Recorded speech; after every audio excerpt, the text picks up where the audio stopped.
Ayon po sa Department of Health, pang-siyam ang Pilipinas sa 22 bansa na may pinakamataas na kaso ng tuberculosis o TB.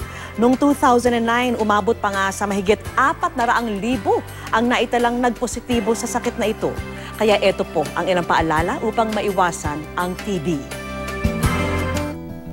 Sa pagpapatuloy ng ating report tungkol sa tuberculosis o TB, ating inalam kung bakit ang sakit na ito ang pang-anim sa pangunahing dahilan ng pagkamatay ng mga Pilipino. May tao siguro doon sa kwartong yun na nakasabay mo may TB, kung kaya't nalanghap mo at nakuha mo yung TB, yung mikrobyo.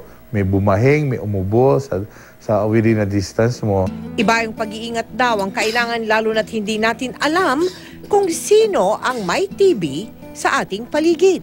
Ayon sa mga pag-aaral, isang pasyenteng may TB ay nakakahawa ng 10 tao bawat taon.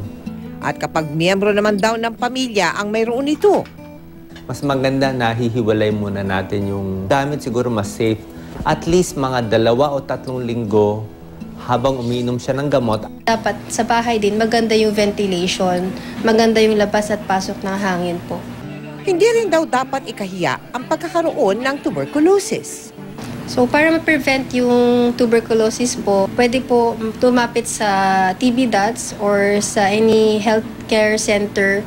Ang TB Dots ang pinaka-programa ng gobyerno na nangangalaga sa mga taong may tuberculosis sa pamamagitan ng mga serbisyo na binibigay nito, katulad ng libreng examinasyon sa plema, pagkonsulta ng mga taong may simptomas ng tuberculosis, at ang pagbibigay ng libreng gamot. Kaya, kung ayaw mong magka-TB, una is pagkakaroon ng malusog at malakas na resistensya nang sa gayon kapitan ka man ng mga sakit ay hindi ganun kalala.